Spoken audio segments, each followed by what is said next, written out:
before I get into the main purpose of this video, which is to discuss my views on comedy generally, just a quick update on this story with Jeremy Kyle, the Jeremy Kyle show. The Tory MP Chris Walker has called for it to be axed. I agree 100%.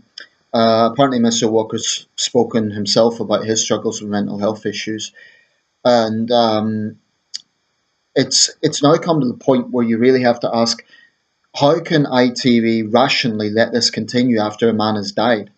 How can they rationally have any sort of scope for this to continue? Kyle isn't going to change his style. The show's format isn't going to change, because if they radically change it, they'd have to get another host. Then it wouldn't be the Jeremy Kyle show. So the only option ITV have is to do the right thing and to scrap this. I won't pretend I'm not biased. I'm extremely biased. I hate the Jeremy Kyle show. I hate everything it stands for. It's absolute garbage. But it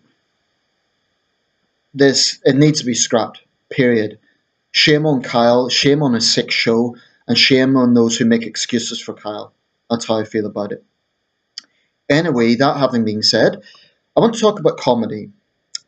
Now, I think it's fair to say I'm a fairly serious-minded person. I think if people were to describe me, people that know me, they would say, yeah, Nathan, he's quite a serious guy. Like, I wouldn't be someone that people would name as, oh, that guy's really funny. I don't know whether I am or I'm not. I've rarely dabbled with humour, but believe it or not, I do actually have a sense of humour, and there are things I find amusing. Many things, in fact. And it isn't just one sort of kind of humour. I can appreciate different kinds of humour. I've just been watching an old animated British series. It's old now, actually. It already feels quite archaic. And it's this 2D TV. You see, even an old VCR videotape. Incidentally, any sort of copyright issues, I'll immediately act on that if anyone gives me any warnings, because I'm showing the cover. This is not my intellectual property.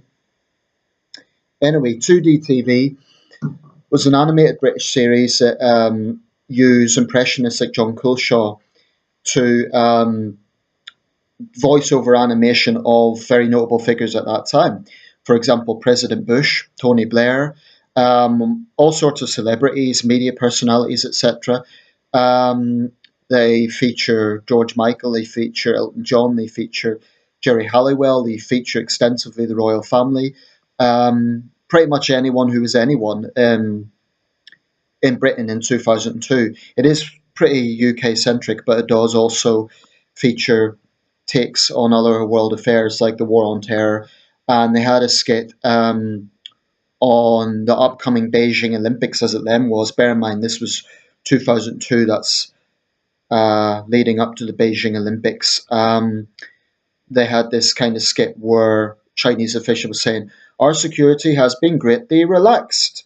It showed tanks circling around a big stadium. So the skit there was a sort of dark reference to Tiananmen Square and Chinese authoritarianism. So definitely there was, it was dark at times. It was also pretty funny. The impressionist aspect, I think, was a strong part of it. Some of it was definitely a bit borderline. For example, they had the Teletubbies, which was a mix of the Teletubbies and the Taliban. Bear in mind, this was time of the beginning of the War on Terror. So definitely it was a bit borderline.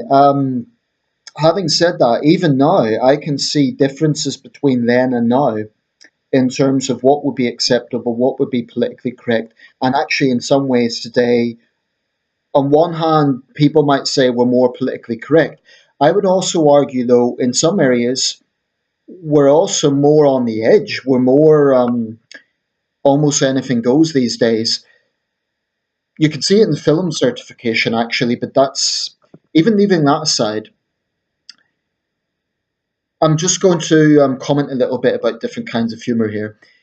I was always a fan of Friends, TV show Friends, as were millions of other people.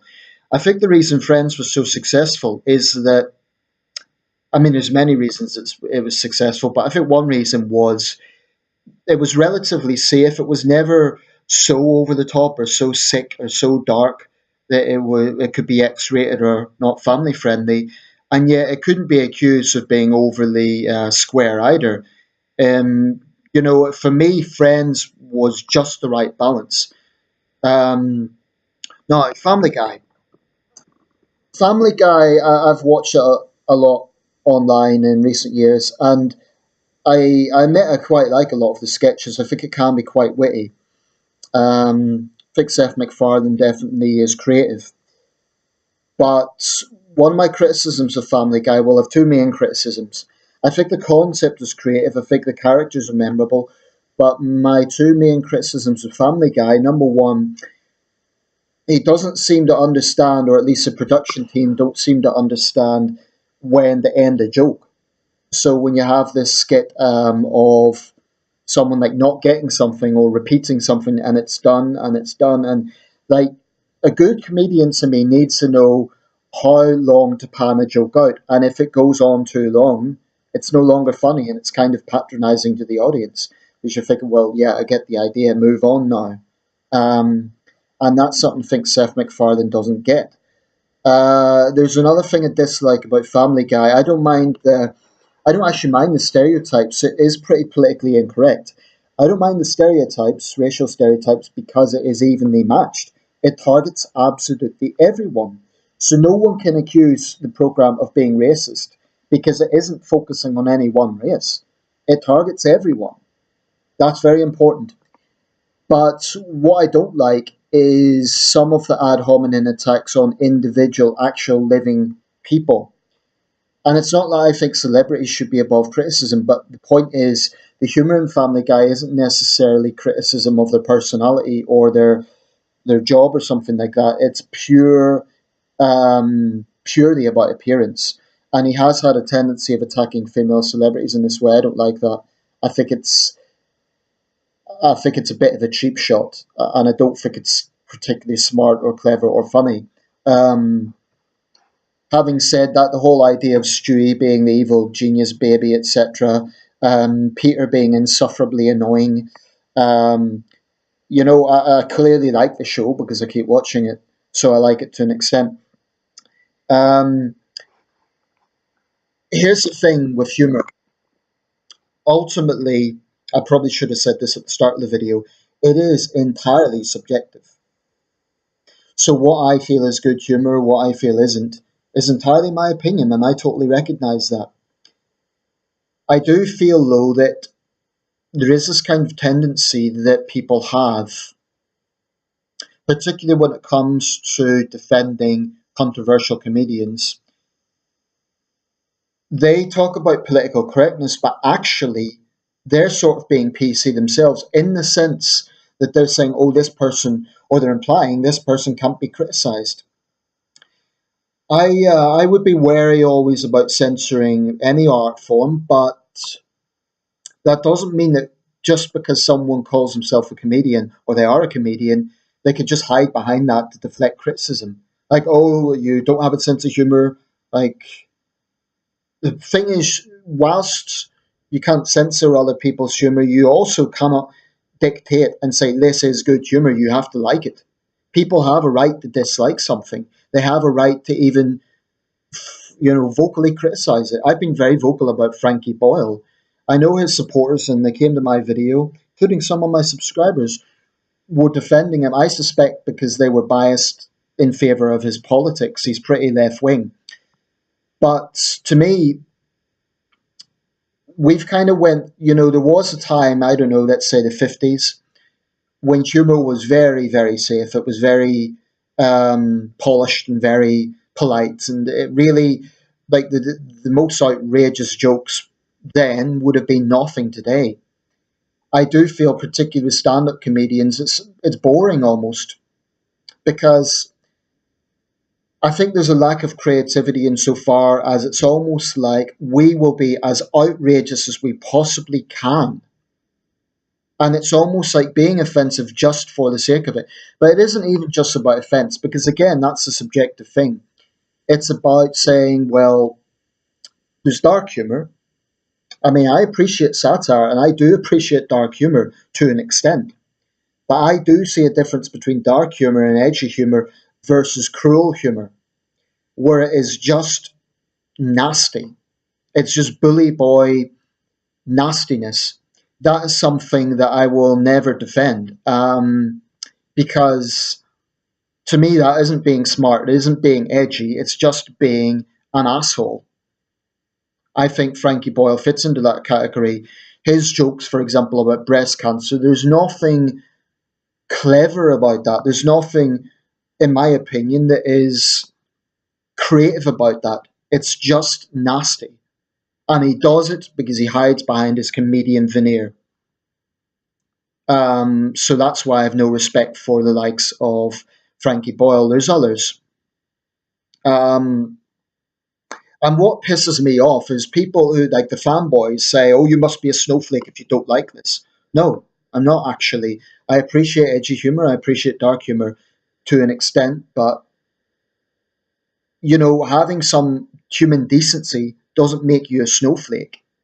Understanding that certain things are just require a degree of sympathy, understanding, doesn't make someone a snowflake.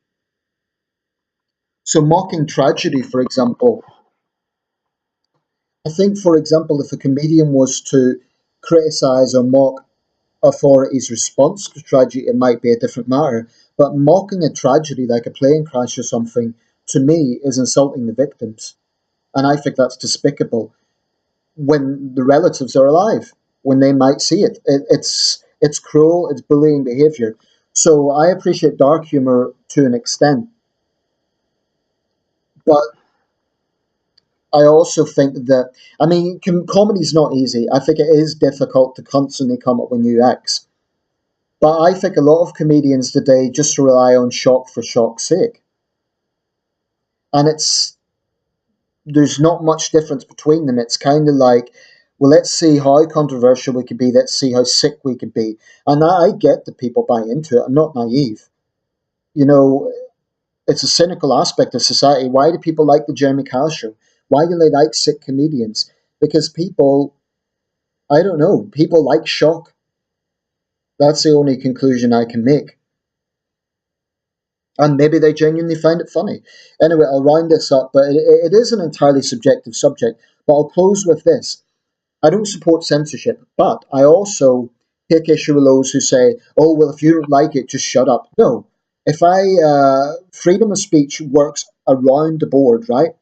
So if someone doesn't like something, they have the freedom to criticize it. Frankie Boyle and his ilk are not above critique. So if I want to call him a scumbag, I will.